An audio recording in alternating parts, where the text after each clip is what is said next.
안녕하세요. 보통의 드라마입니다. 오늘은 스포일러주의. 모범택시 시즌3의 11화부터 16화까지 후반부를 이끌어갈 빌런 구조, 미리 보기로 정리해드리겠습니다. 이번 시즌의 악당들, 진짜 만만치 않죠? 지금까지는 한 화에 하나씩 빌런이 나오는 구조였다면 후반부로 갈수록 판이 달라집니다.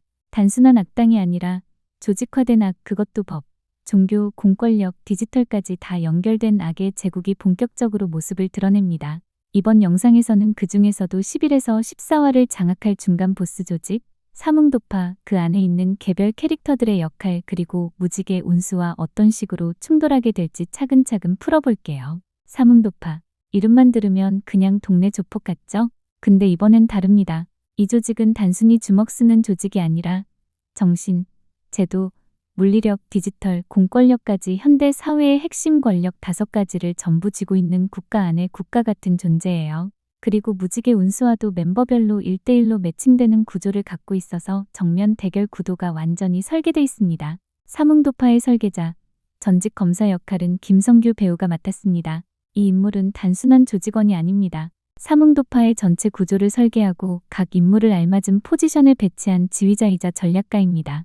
법을 수호하던 사람이 이제는 법의 허점을 누구보다 정확히 이용하며 사뭉도파를 합법적인 사업체처럼 위장하는 데 핵심 역할을 하죠. 하지만 그가 무서운 이유는 그뿐만이 아닙니다. 김성규 특유의 광기와 폭력성, 이중성을 갖춘 빌런으로 김도기와의 충돌이 클라이맥스를 장식할 가능성이 높습니다. 조직의 정신적 중심축인 사뭉사 주지스님, 이 역할은 이경영 배우가 맡았습니다. 이 캐릭터는 전직 사이비 목사 출신입니다. 과거에는 신도들을 세뇌하고 착취하던 인물이었고 지금은 불교의 외피를 입고 사뭉사라는 사찰을 범죄 본거지로 활용하고 있죠. 그의 가장 큰 무기는 말입니다. 화려한 설법과 카리스마로 사람의 마음을 지배하고 드라마 전체의 정신적 공포를 담당합니다.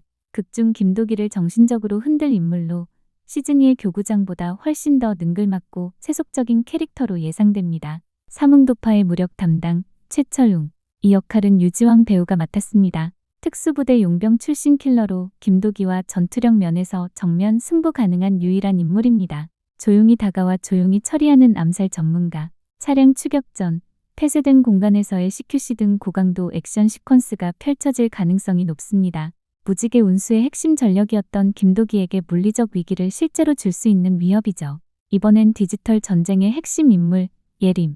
이 역할은 이채원 배우가 맡았습니다. 도박업체 사장이자 프로그래머 출신으로 불법 도박 운영, 자금 세탁, 서버 관리 등 사뭉도파의 디지털 범죄를 총괄하고 있습니다. 무지개 운수의 앙고움과 완전히 대조되는 냉정하고 실리 중심의 해커형 빌런. 특히 역추적 능력이 뛰어나서 무지개 운수의 위치를 노출시키는 전개도 예상됩니다. 사뭉도파의 마지막 멤버, 전직 비리 경찰입니다. 이 역할은 지대한 배우가 맡았어요. 이 인물은 경찰 조직 내부의 인맥을 이용해서 수사 정보를 조작하고 심지어 무지개 운수팀을 실제로 수배하는 역할까지 수행합니다. 무지개 운수가 지금까지는 그림자 속에서 정의를 실현하는 팀이었다면 이 인물의 등장으로 인해 그림자 속에 숨을 수조차 없게 된 거죠. 이제는 법과 시스템마저 이 조직의 편에 서 있다는 걸 보여주는 무서운 캐릭터입니다. 모범택시 시즌3 11화부터 본격적으로 사뭉도파의 정체가 수면 위로 드러납니다. 배경은 외부와 완전히 단절된 섬 같은 공간, 거대한 사찰 사뭉사.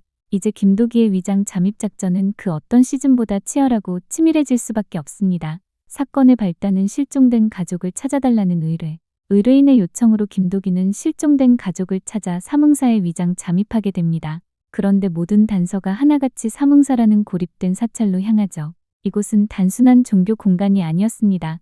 도기는 사뭉사 내부에서 정체불명의 대량 마약 보관 창고 그리고 인신매매의 흔적까지 포착하게 됩니다. 무엇보다 소름 끼치는 건 이경영 배우가 맡은 사뭉사 주지스님의 광기 어린 설법이었습니다.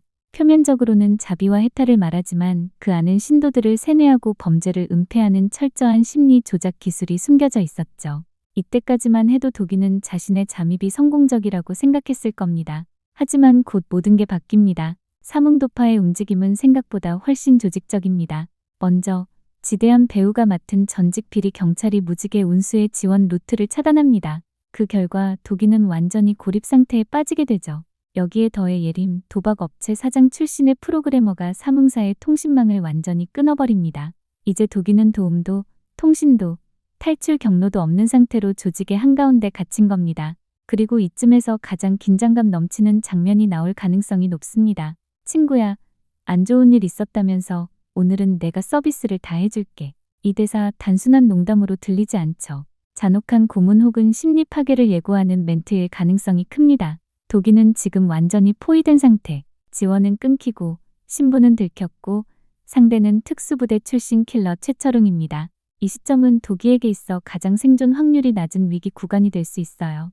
14화는 분명히 시즌3 전반 중 가장 강렬한 에피소드가 될 겁니다. 극한의 위기에 몰린 김도기. 하지만 무지개 운수팀은 가만히 있지 않습니다. 안고은의 해킹이 예림의 방어벽을 뚫기 시작하고 사뭉사 내부의 실상을 세상에 생중계하려는 시도가 시작됩니다. 이 장면은 기술전과 심리전 그리고 조직 간 충돌의 정점이 될 가능성이 큽니다. 결국 김도기는 자신을 노리던 최철웅과 육탄전을 벌인 끝에 위기를 간신히 넘기고 사뭉사의 정체도 드러나게 되죠. 그렇게 사뭉도파는 무너지는 듯 보입니다. 하지만 이야기는 여기서 끝이 아닙니다. 바로 그 순간 진짜 그림자가 모습을 드러냅니다. 사뭉도파 붕괴 이후 무지개 운수는 수상한 자금 흐름을 추적합니다. 그 끝에는 뜻밖의 인물이 있었죠. 바로 해각. 김종수 배우가 연기하는 최종 빌런입니다. 겉보기엔 평범한 인물이지만 실제로는 정치, 법조계, 기업 등 모든 권력의 정점과 연결돼 있는 인물. 이 인물은 직접 손에 피를 묻히지 않고도 펜대 하나, 전화 한 통으로 사람을 죽이는 화이트칼라 소시오패스입니다. 그리고 그는 무지개 운수 팀원들의 신상, 과거, 트라우마까지 모두 꿰뚫고 있는 상태. 자네들이 하는 짓이 정의라고 생각하나? 그건 감정적 배설일 뿐이야. 이런 식의 심리전을 통해 김도기와 장성철 대표의 신념을 완전히 흔들려 할 겁니다. 이제 남은 건 김도기와 해각의 최후의 대면. 도기는 해각이 숨어있는 장소, 어쩌면 초고층 빌딩의 펜트하우스나 지하 벙커 같은 은밀한 공간으로 향합니다. 이곳에서 무수한 경비와 용병들을 뚫고 나가는 원 테이크 액션 시퀀스가 기대되죠. 그리고 마침내 해각과 도기가 마주합니다. 해각은 여전히 차분한 어조로 회유하지만 김도기는 이렇게 말하겠죠. 택시 미터기는 아직 꺼지지 않았어. 그 한마디로 모든 걸 끝낼 준비를 마친 겁니다. 해각은 법적으로는 처벌이 불가능한 인물일지라도 도기는 그를 그가 만든 지옥에 가두거나 그가 이용하던 범죄자들에게 넘기는 방식으로 정의의 심판을 완성할 가능성이 높습니다. 이렇게 보면 모범택시 시즌3는 단순한 복수극을 넘어서 정의란 무엇인가를 묻는 드라마로 확장된 셈이죠. 여러분이 생각하는 최종 빌런 해각의 결말은 어떨까요? 댓글로 여러분의 예측을 들려주세요. 오늘 영상이 도움이 되셨다면 구독, 좋아요, 그리고 알림 설정까지 꼭 부탁드릴게요. 그럼 다음 영상으로 또 만나요. 지금까지 보통이 드라마였습니다. 감사합니다.